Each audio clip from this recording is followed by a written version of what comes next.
ओम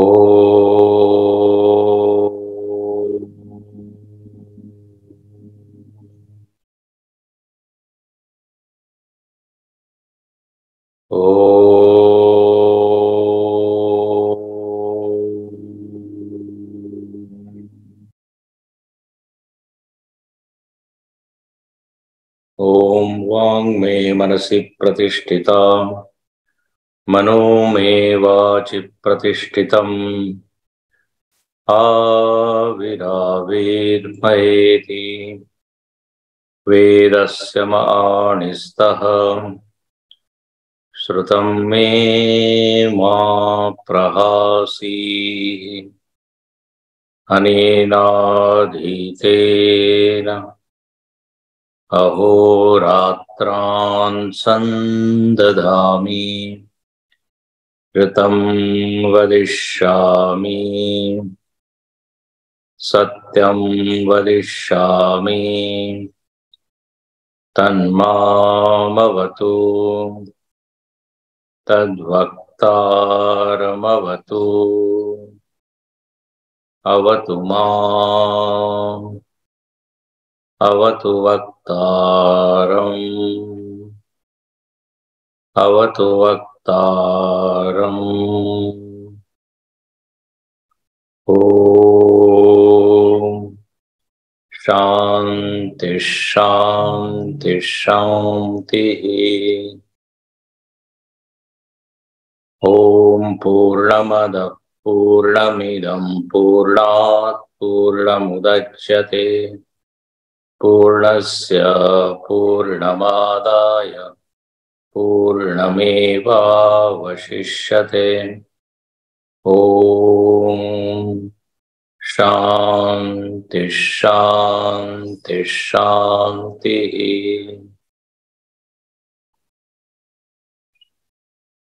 यस्तु सर्वाणि भूतानि आत्मन्नेवानुपश्यति सर्वभूतेषु चात्मानं ततो न विजुगुप्सते। यस्तु सर्वाणि भूतानि आत्मन्नेवानुपश्यति सर्वभूतेषु चात्मानं ततो न विजुगुप्सते। यस्तु यह परिव्राड मुमुक्षुः सर्वाणि भूतानि अव्यक्तादीनि स्थावरान्तानि आत्मनि एव अनुपश्यति आत्मव्यतिरिक्तानि न पश्यति इत्यर्थः। इस मंत्र में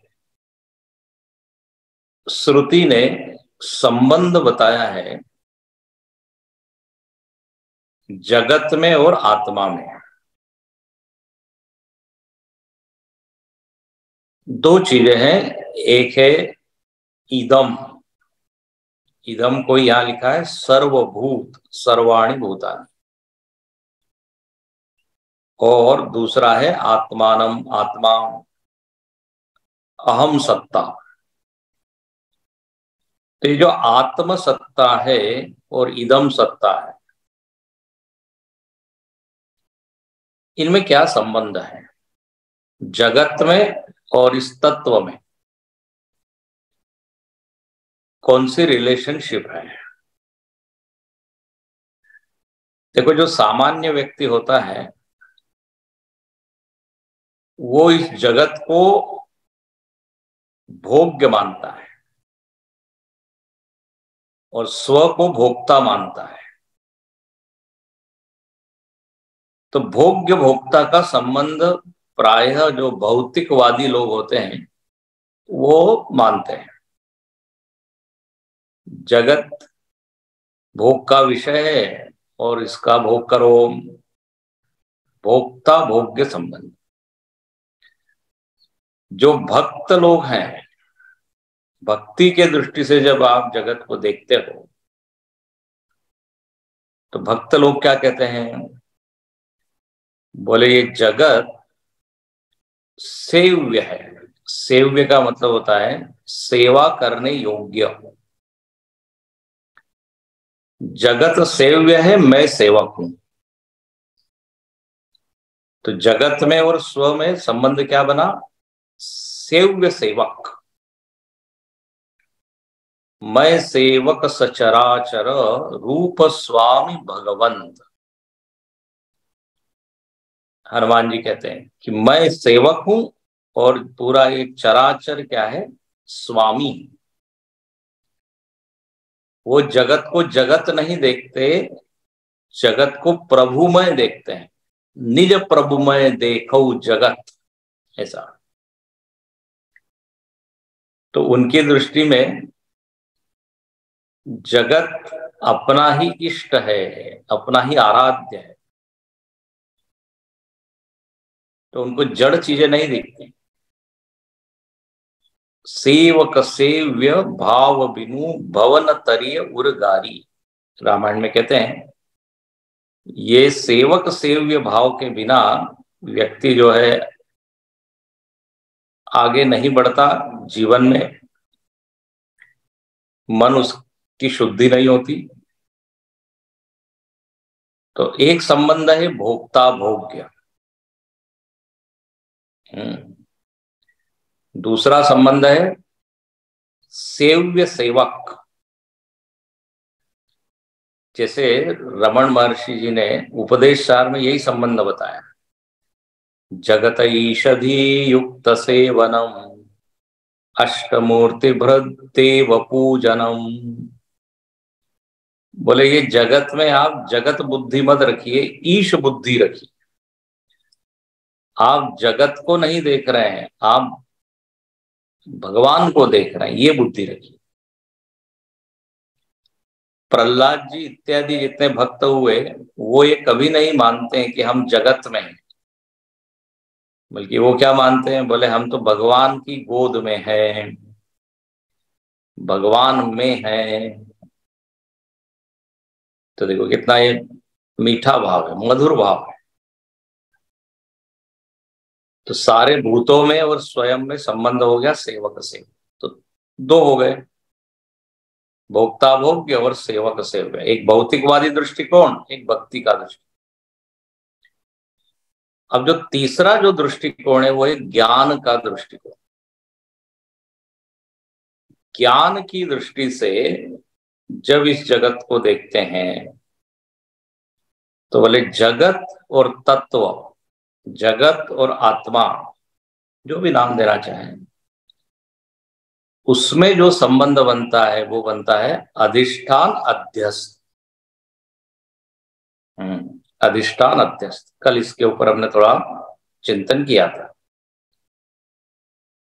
तो अधिष्ठान अध्यस्त में हमने देखा कि आत्मा जो है वो अधिष्ठान है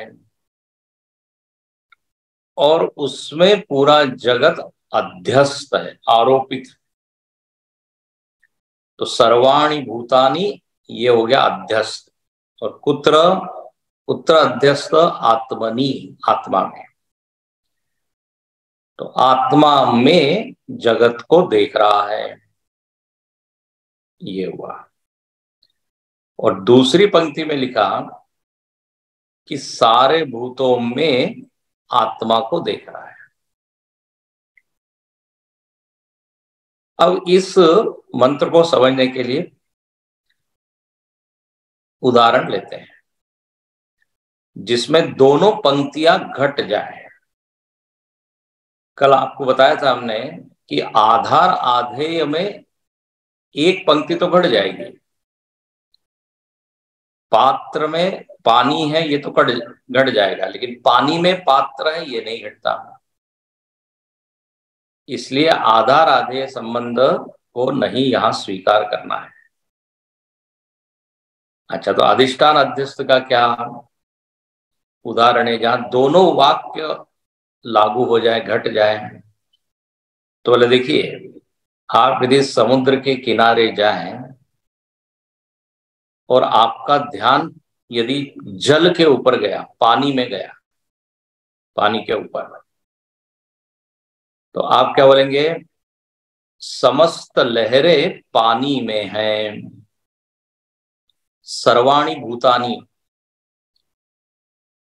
सर्वाणि तरंगानी, सारी के सारी तरंग कहां पे है? पानी में। ठीक है।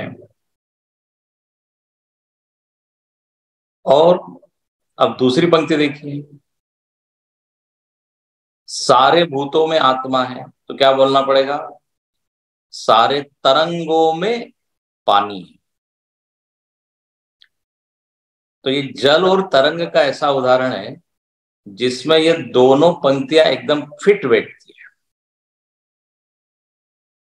पानी में तरंग है, ये वाक्य सही है, और तरंग में पानी है, ये भी सही है।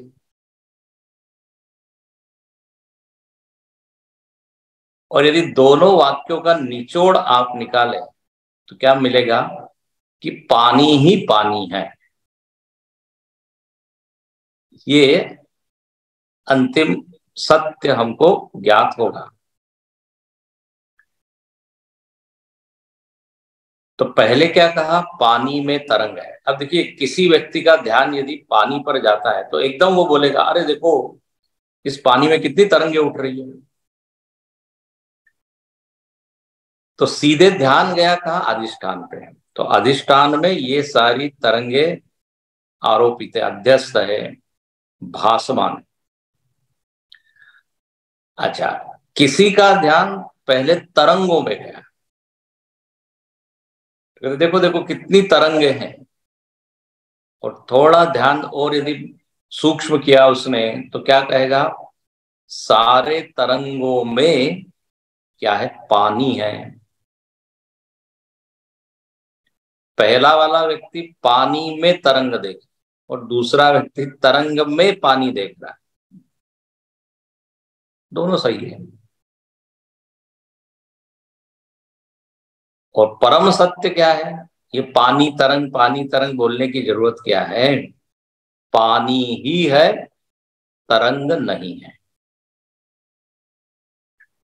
तो इस पूरे उदाहरण को आप 4 वाक्यों में बांट सकते हैं। आप लिख सकते हैं, पहला वाक्य आप क्या बोलेंगे? कि जल में तरंग है, ये पहली बात। दूसरा वाक्य बोलेंगे तरंग में जल है। तीसरा वाक्य जल ही जल है, बस। और चौथा वाक्य तरंग नहीं है। हो गया ना? तो ये उदाहरण हुआ। अब कहते हैं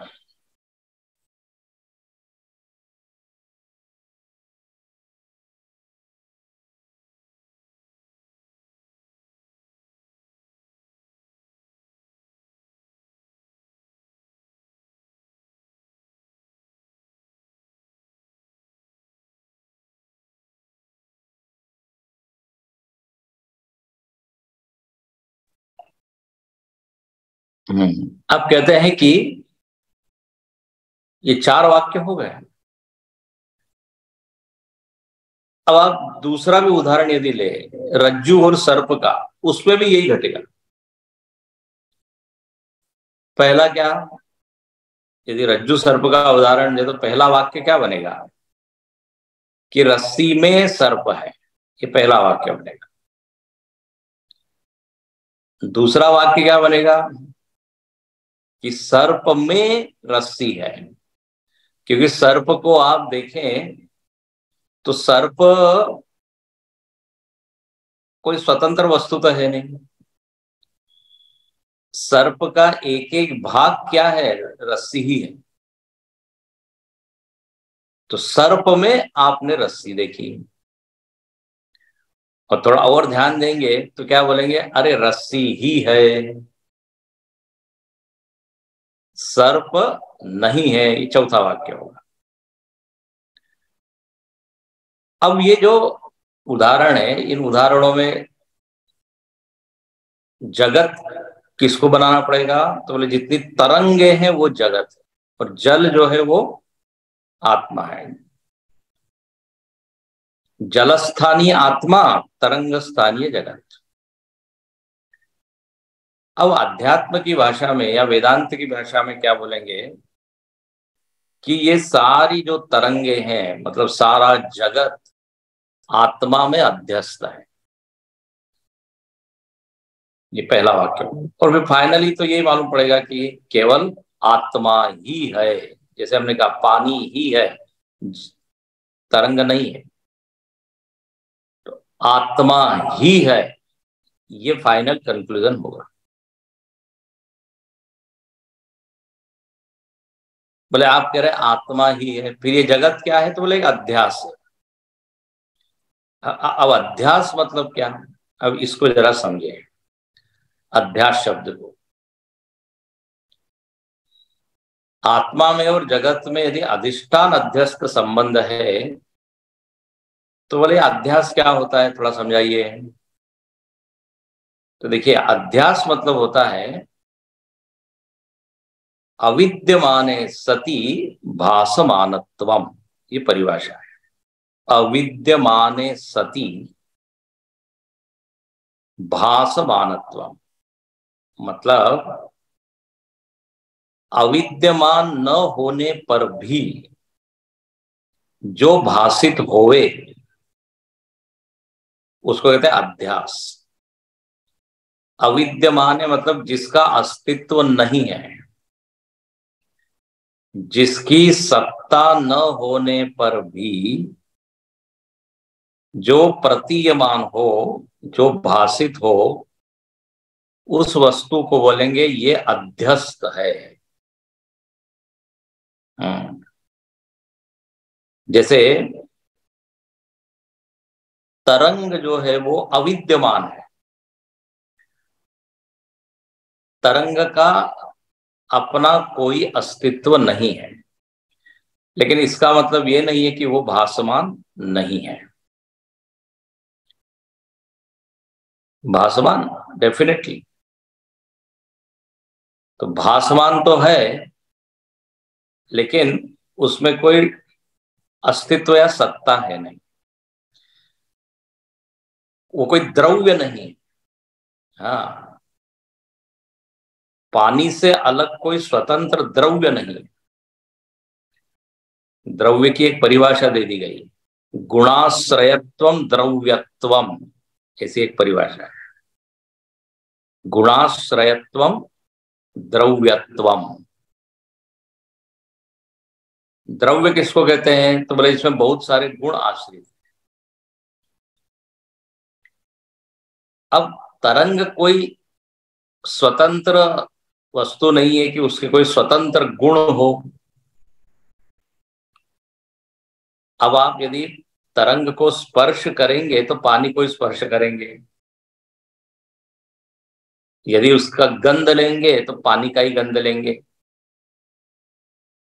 तो तरंग नाम की कोई सॉलिड, कोई ठोस वस्तु है नहीं, इसलिए उसको बोल रहे हैं अविद्यमान।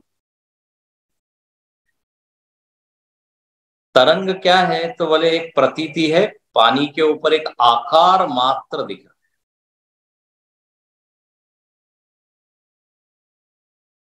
जैसे रस्सी के ऊपर सर्प भी क्या है? एक आकार मात्र है, कोई सर्प का स्वतंत्र अस्तित्व नहीं है कि उसके पास कुछ उसका विष है या कोई रंग है या आकार है। जो कुछ भी है वो किसका है? रस्सी का ही। तो जो आरोपित चीज होती है, अध्यस्त चीज होती है, वो केवल भासमान होती है। ध्यान से सुनना।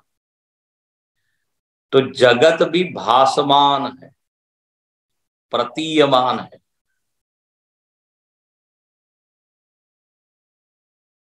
अच्छा, इसमें एक और चीज जोड़ लीजिए, ये जो प्रतीयमान तरंग है ये व्यावहारिक भी है, इससे व्यवहार हो रहा है। अब ये दूसरा पॉइंट, अध्यास में दो चीज हो रही है, एक तो प्रतीति हो रही है और दूसरे व्यवहार। तरंगों के साथ व्यवहार हो रहा है। तरंग हमको धक्का दे देती है, है ना। तरंग जो है समुद्र के अंदर कोई चीज है उसको बाहर लाके तट पे फेंक देती, यहाँ जो कोई बाहर खड़ा है तट पे उसको वो अंदर ले जाती है। ये तरंग का काम है। तरंग पे लोग सर्फिंग करते हैं। हाँ, तो तरंग भले ही मिथ्या प्रतीति है, देखो बड़ी मजेदार बात है, खुद का कुछ है नहीं उस, लेकिन हाँ उससे व्यवहार हो रहा है।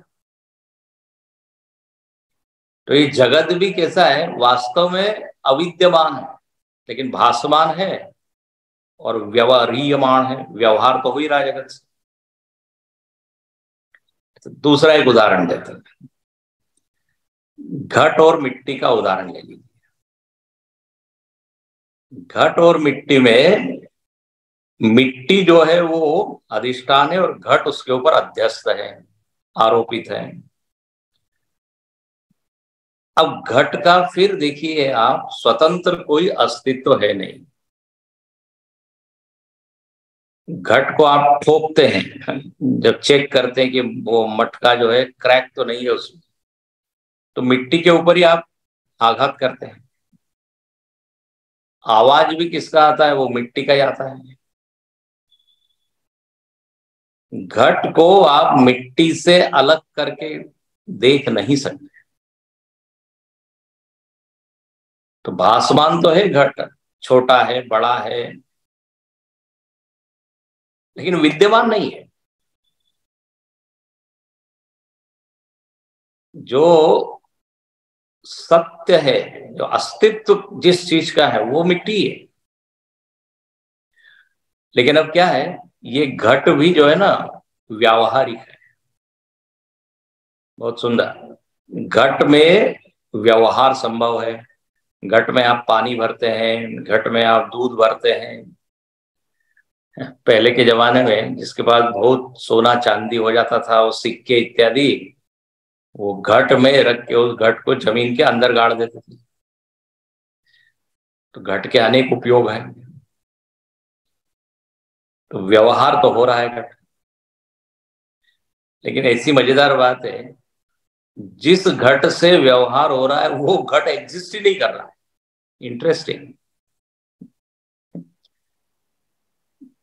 जिस घट में आप पानी भर रहे हैं वो वास्तव में आप किस में भर रहे हैं, मिट्टी में। लेकिन उस मिट्टी का एक आकार है, तभी वो व्यवहार योग्य मिट्टी हुई है। नहीं तो मिट्टी में पानी कोई नहीं भर सकता। तो ये जितनी भी आरोपित चीज आप देख रहे हैं अध्यस्त, स्वयं में झूठी है, लेकिन उससे व्यवहार होता है, वो सुखी दुखी करती है। जदपि मृषा जदपि असत देत दुखदाय, तुलसीदास जी कहते हैं, रजत सीप महुभास जथा बानु कर वारी, जदपि मृषा तिहु काल में भ्रमण सकई कोई टारी। यद्यपि मिथ्या है, सर्प मिथ्या है, लेकिन दुखी तो हो रहे हैं, भयभीत हो रहे हैं। घट मिथ्या है लेकिन उपयोग तो हो रहा है। इसी तरह ये जगत प्रतीति है, प्रतीयमान है, इसके ऊपर किसी का भी कोई शंका नहीं। पेड़ पौधे मनुष्य सूर्य चंद्र नदी पहाड़ सब कुछ भासमान है, लेकिन विद्यमान नहीं है। ये वेदांत का सिद्धांत है। अच्छा, जब कोई चीज अध्यस्त या आरोपित होती है, प्रतीति होती है, तो वास्तव में वो अधिष्ठान ही होता है, दूसरा कुछ होता ही नहीं, द्वितीयता होती ही नहीं। इसलिए जब हम कह रहे हैं आत्मा में पूरा जगत भास रहा है, इसका मतलब आत्म व्यतिरिक्तम न पश्यति, आत्मा के अलावा प्रपंच नाम की कोई चीज ही नहीं है, ये समझना है। अब इसी को कह देते हैं अद्वैत, अद्वितीय दर्शन, अद्वितीयता का दर्शन। ये दो दो तो कहने के लिए है कि पानी है, तरंग है, मिट्टी है, घट है एक्चुअल में मृत्तिका इत्येव सत्यम। तो आत्मा एवं सत्यम, श्रुति माता कहना ये चाहती है। इसलिए भाष्यकार ने भी क्या लिखा, आत्म व्यतिरिक्तानि न पश्यति इत्यर्थः। इन दोनों पंक्तियों का सार क्या है? तो बोले आत्मा के अलावा कोई नहीं है, बस यह देखता है, जो परिव्राजक है ये देखता है। अच्छा, अब थोड़ा और आगे चलें। कोई कोई अध्यास ऐसा होता है जहां पर केवल प्रतीति होती है, व्यवहार नहीं होता। देखो दूसरा तरह का अध्यास, अभी जिसकी चर्चा की हमने, तरंग जल, घट मिट्टी, इसमें प्रतीति है प्लस व्यवहार। अभी बहुत सारे उदाहरण हमने देख लिए। घट में आप पानी भर सकते हो, ये कर सकते हो, अनाज भर सकते हो। तो प्रतीति है बट व्यावहारिक है। लेकिन कोई कोई अध्यास ऐसा है, ये अध्यास नंबर 2, जहां केवल प्रतीति है, कुछ इंटरेक्शन, हाँ ट्रांजेक्शन संबंध नहीं है, संभव नहीं है। जैसे आकाश में नीलिमा, आकाश में नीलिमा। अब ये नीला कलर केवल प्रतीयमान है, उससे व्यवहार संभव है क्या? विमान आकाश में उड़ते हैं तो नीले होके नहीं आते हैं। तो नीला रंग केवल शुद्ध प्रतीति है, शुद्ध प्रतीति। या दूसरा उदाहरण, मृग जल, मृग मरीचिका है। मृग मरीचिका भी क्या है, रेगिस्तान में आपको पानी का आभास हो रहा है। अब वास्तव में वो पानी क्या कहते हैं, किरणों के कारण वहां पे पानी का आभास है। देखो मरीची का अर्थ होता है किरण, रेस। और रेस का ही ऐसा कुछ खेल है कि वहां पे वो रेगिस्तान पे पड़ती है और एकदम चमकने लगती है तो लगता है पानी। तो वो पानी बिल्कुल प्रतीयमान है, उससे व्यवहार संभव नहीं है, केवल भासमान है। विवेक चूड़ामणि में शंकराचार्य ने लिखा कि उस पानी से बालू का एक भी कण गीला नहीं होता है ना। वो जो सैंड है, रेत है अरे इतना पानी दिख रहा है तो थोड़ा तो गीला हो जाता होगा, नो। मृग मरीचिका, मृग जो पशु होते हैं, हिरण इत्यादि, उनको लगता है वहां पानी की सत्ता है, दौड़ के वहां जाते हैं, लेकिन निराश होते हैं, है नहीं पानी। तो वहां व्यवहार है ही नहीं, केवल मिथ्या प्रतीति। तो आपको फर्क समझ में आ रहा होगा। पहले जो उदाहरण दिए थे उसमें भी अध्यास है, प्रतीति है, लेकिन वो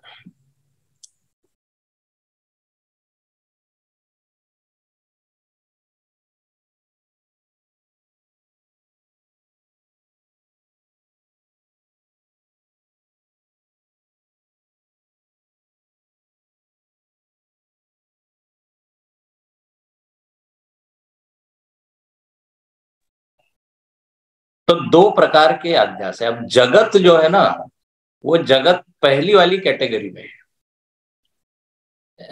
प्रतीयमान प्लस व्यावहारिक।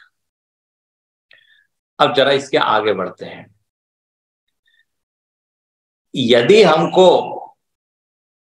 ये परिव्राजक की दृष्टि प्राप्त करनी है कि आत्म व्यतिरिक्तम न पश्यति, ये स्थिति यदि आप हमको पानी है तो बोले क्या करना पड़ेगा, ये जो व्यवहार है ना, व्यवहार, इस व्यवहार में सत्य बुद्धि कम करनी पड़ेगी। हमारे लिए साधना क्या है, देखो इसके लिए साधना क्या है, बहुत इंटरेस्टिंग ये विषय है। ये तो आपने सिद्धांत समझ लिया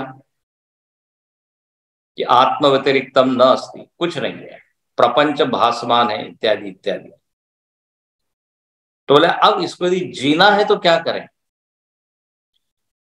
तो बोले ये जो व्यवहार है ना, इस व्यवहार को, व्यवहार में हमारी जो बहुत महत्व बुद्धि है, सत्य बुद्धि है, उसको पहले कम करेंगे।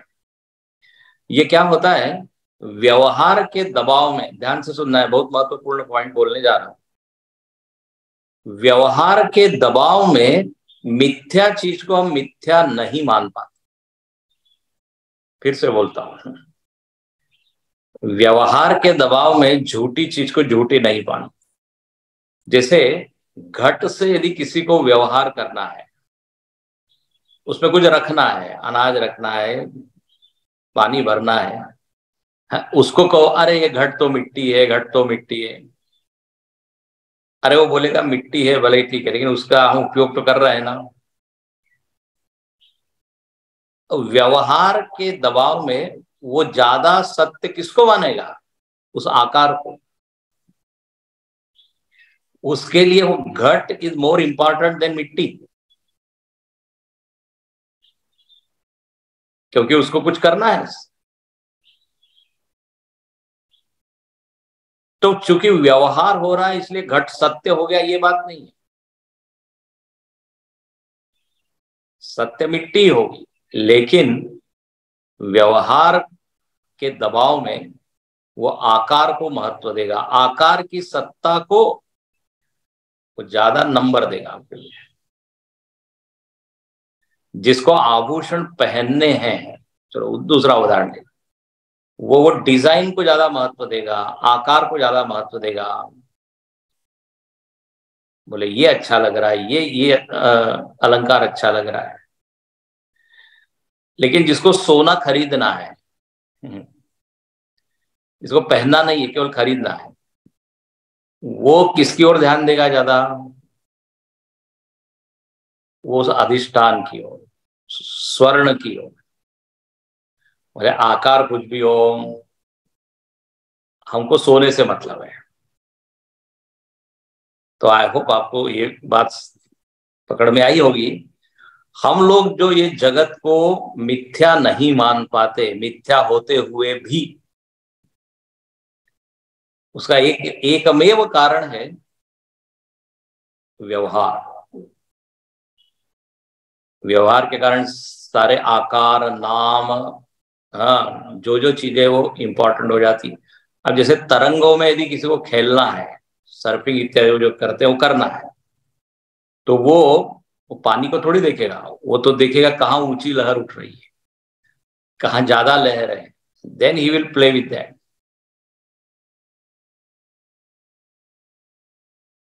तो ये व्यवहार के दबाव में हम सत्य को भूल जाते हैं।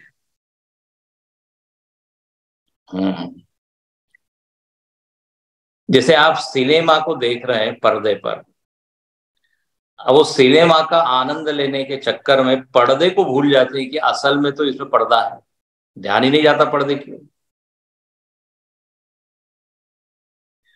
जिसको सिनेमा नहीं देखना है वो कहेगा अरे यहाँ सत्य तो क्या है, पर्दा है, बाकी तो सब केवल किरणों का खेल है, लाइट का खेल है। तो इस मंत्र को हम जी नहीं पाते, उसका एक में वो कारण यही है, व्यवहार आसक्ति। तो बोले अब क्या साधना क्या करें फिर, तो बोले पहली स्टेप तो ये है व्यवहार की न्यूनता।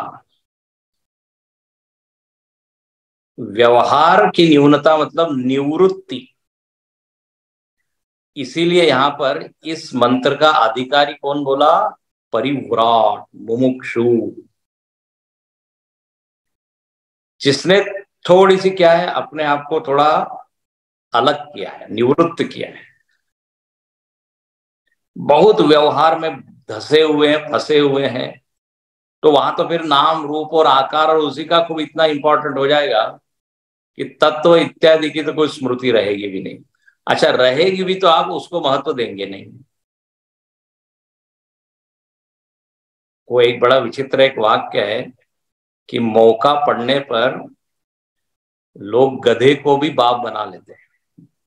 मतलब कुछ यदि उनको व्यवहार करना है, वो एक गधे को बाप बनाने से सिद्ध हो रहा हो तो वो ही कर लेते। क्षुद्र से क्षुद्र चीज भी इंपॉर्टेंट हो जाती है। हाँ, जगत में तो एक खूब होता है, जिसकी कोई सत्ता महत्व नहीं उसको इतना हाई बोलते हैं ना, तब बड़ा बड़ा मान। तो यहाँ साधक के लिए साधना ये है कि थोड़ा तेन त्यक्तेन त्यागे नहीं के अमृतत्व मानसु। हाँ, व्यवहार कम। इसलिए नवदा भक्ति में भी कहा है विरति बहु कर्मा, छठदम शील विरति बहु कर्मा। ये पहली स्टेप है। यदि इस पंक्ति को, इन मंत्रों को हमको ठीक से पचाना है, व्यवहार में उलझे रहेंगे, फंसे रहेंगे, और ये तत्व स्पर्शी हमारी प्रज्ञा होगी, ये स्वप्न है।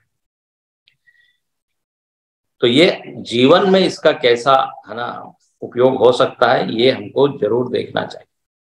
ये परिव्राजक ने यही काम किया। इसलिए आप देखिए जितने भी बड़े बड़े सिद्ध संत हुए हैं, पहले वो निवृत्त होते और निवृत्ति में रहकर, एकांत में रहकर साधना करते। गुरुदेव को भी आप देखिए, हिमालय में गए। तपोवन जी महाराज हिमालय में गए। स्वामी विवेकानंद जी एकांत में गए, परिव्राजक बने।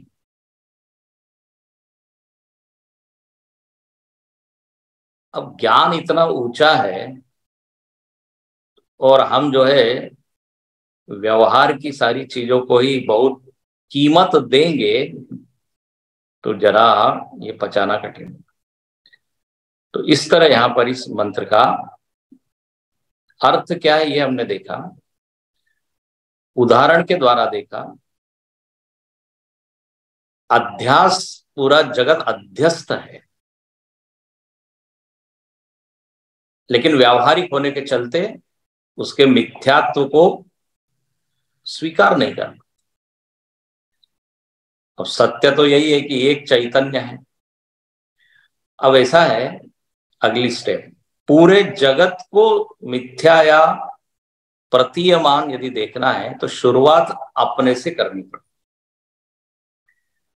जहां ये मालूम पड़े कि ये जो भी मन में वृत्तियां आ रही है, देखो यहां से शुरुआत करें, ये सारी वृत्तियां आत्मा के ऊपर अध्यस्त है, आरोपित है, विवर्त है। मन और मन की वृत्तियां, इसकी कोई वास्तव में सत्ता है नहीं। अब यही होता है ना गड़बड़, हम यही टिक नहीं पाते क्योंकि हमको जगत से व्यवहार करना है, मन से व्यवहार करना है, तो फिर मन की सारी वृत्तियों को खूब कीमत दे देते हैं।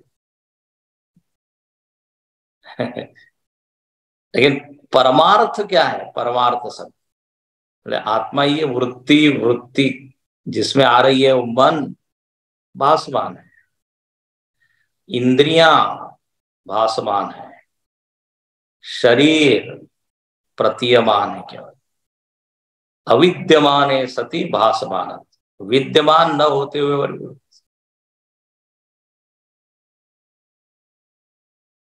अब जब यहां पर ये अध्यस्त बुद्धि बन जाएगी तो फिर बाहर की चीजों में अध्यास देखना कठिन नहीं होगा। अच्छा, कोई कोई लोग मजेदार है। बाहर सबको बड़ा मिथ्या मिथ्या मान रहा है, लेकिन अपने शरीर को बड़ा पक्का माना, मेरा शरीर सत्य है, मेरा मन सत्य है, बाकी दुनिया झूठी है। वाह वाह, ये तो अपने कन्वीनियंस के हिसाब से आपने वेदांत को जी लिया। रावण भी वेदांत बोलता है, हिरण्यकश्यप भी वेदांत बोलता है। बोले कौन किसको मारता है, ये सब प्रतीति है। आप पढ़िए, इसको कहते हैं आसुरी वेदांत। यदि सब कुछ मिथ्या है तो फिर मन से लेके पूरा ब्रह्मांड में,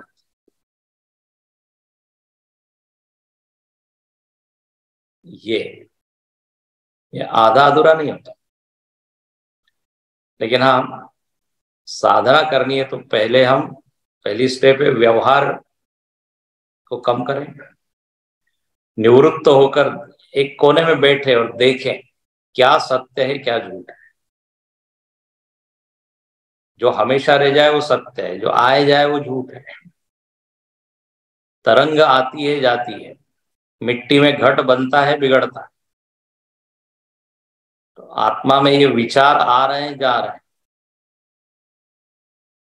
तो ये सारा खेल चल रहा है। जैसे किरणों का खेल वो मृगचल है, मृग मरीचिका है, ऐसा ही ये आत्मा के ऊपर सारा भासमान है। तो बोले यह अनुपश्यति, जो परिव्राजक, जिसने अपने को थोड़ा अलग किया संसार से, पहले श्रवण इत्यादि किया है और फिर बैठ के ध्यान कर रहा है मस्त, तो निश्चित ही वो इस ज्ञान में स्थिर हो पाता है। जैसे हम लोग पूजा करते हैं तो उसमें आवाहन करते हैं भगवान को, आवाहयामी सुस्थिरो भवति, सुस्थिरो भव प्रतिष्ठितो भव। ऐसे ये प्रज्ञा भी जो है ना, या प्रमा जो है, ये पहले बने, आत्मा ही है ये प्रमा, फिर स्थिर हो जाए, फिर उसमें ही प्रतिष्ठित हो जाए। जैसे जैसे साधना बढ़ती है ये पक्का होता जाता है। तो यहां पर ऐसे उस सिद्ध व्यक्ति का वर्णन। तो मुझको लगता है अब सारी बातें स्पष्ट हो गई होगी कि आत्मा में जगत को देखना और जगत में आत्मा को देखने का क्या अर्थ है और कैसे देखना, और इसका जीवन में यदि हमको अप्लाई करना है तो कैसे कर सकेंगे, और क्यों नहीं समझ पा रहे हैं, क्यों नहीं कर पा रहे हैं, ये भी हमने देखा। अच्छा, और यदि इसको आपने जी लिया तो फलश्रुति क्या होगी, परिणाम क्या होगा? तो बोले ततो न विजुगुप्सते, घृणा का अभाव हो जाएगा। क्योंकि घृणा के लिए द्वैत चाहिए, एक अद्वितीय सत्ता में किससे घृणा और किससे राग और किससे द्वेष। इसलिए उपनिषद में एक वाक्य आता है, यत्र तु यस्य सर्वम आत्मा एव भूत तत् केन कम पश्येत केन कम जिग्रति। बोले जिसके लिए आत्मा ही रह गया है, आत्मा ही बचा है, तो कौन किसको देखेगा, कौन किसको सुनेगा, कौन किससे द्वेष करेगा, जहां दो है ही नहीं। जैसे देखिए, हम अपने शरीर के अंगों में घृणा नहीं करते, क्यों? दूसरा व्यक्ति हमारे शरीर से घृणा कर सकता है, हमें अपने अंगों के प्रति घृणा नहीं होती, क्योंकि आत्म व्यतिरिक्त न पश्यति, उसमें हम अपने अलावा दूसरे को नहीं देखते। तो हाथ भी मैं और पैर भी मैं, तो द्वैत का अभाव होने से घृणा नहीं रही, अन्यथा दर्शन नहीं है, अन्य वस्तु की सत्ता ही नहीं है। कल हमने बताया था, यहाँ आया था कि अर्थांतरम नास्ति, कोई दूसरी वस्तु ही नहीं है, तो क्या घृणा हुई? तो अद्वितीयता के बोध में ये द्वेष इत्यादि सारे विकार भी क्या हो जाते हैं, शांत हो जाते हैं। आत्मा के द्वारा आत्मा को ही देख रहा है, खुद ही देख। तो विशुद्धम निरंतरम पश्यत न घृणा निमित्तम अर्थांतरम अस्ति इति प्राप्त। इस तरह यहाँ पर फलश्रुति भी बता दी। अब अगले मंत्र को हम पढ़ते हैं, इसको हम आगे देखेंगे। एक आपको सूचना दे देते हैं कि कल ये कक्षा नहीं होगी, कल थोड़ा मैं ट्रेवल कर रहा हूं, तो परसों हम लोग फिर मिलेंगे 19 तारीख को। 18 तारीख को कक्षा नहीं होगी और 19 तारीख को जब कक्षा होगी तो फिर 7:30 से 8:30 जो ओरिजिनल टाइम है वही होगा। इसको आप नोट करके रख लीजिएगा और आपके ग्रुप में भी मैसेज आ ही जाएगा। तो कल एक दिन का गैप, इसके ऊपर आप इस एक दिन में फिर से विचार कीजिए। जितने हमारे ये 5 मंत्र हो चुके हैं, 6 मंत्र, इनके ऊपर आप विचार कीजिए। तो ये अगला मंत्र हम पढ़ लेते हैं, इसको देखेंगे 19 तारीख। यस्मिन् सर्वाणि भूतानि आत्मैवाभूत विजानतः तत्र को मोहः कः शोकः एकत्वमनुपश्यतः। यस्मिन् सर्वाणि भूतानि आत्मैवाभूत विजानतः तत्र को मोहः कः शोकः एकत्वमनुपश्यतः। भाष्यकार यहाँ कहते हैं कि जो अर्थ हमने पिछले मंत्र में देखा, लगभग वैसा ही अर्थ इस मंत्र का भी है, लेकिन शब्द थोड़े से अलग हैं। और यहां पर भी उसी ज्ञानी का वर्णन है और यहां पर भी फलश्रुति का वर्णन है।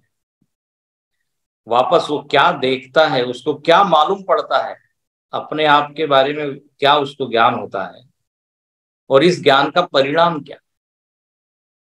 जैसे वहां लिखा घृणा नहीं होती, यहां लिखते हैं तत्र को मोह का शोक। जो वो आत्म व्यतिरिक्तम न पश्यति, ऐसा जो व्यक्ति, उसके लिए शोक मोह कहाँ है। एकत्व अनुपश्यता। तो भाष्यकार यहां लिखते हैं इमम एव अर्थम अन्योपि मंत्र आह। मतलब जो पिछले मंत्र का अर्थ है उस अर्थ में ही अगला मंत्र भी बताया जा रहा है, यस्मिन् सर्वाणि भूतानि इत्यादि। तो उसको हम परसों देखेंगे, आज यहीं रुकते हैं, थोड़ा जल्दी जाना है। ओम पूर्णमदः पूर्णमिदं पूर्णात् पूर्णमुदच्यते पूर्णस्य पूर्णमादाय पूर्णमेवावशिष्यते। ओम शांति शांति शांति। हरि ओम। श्री गुरुभ्यो नमः। हरि ओम।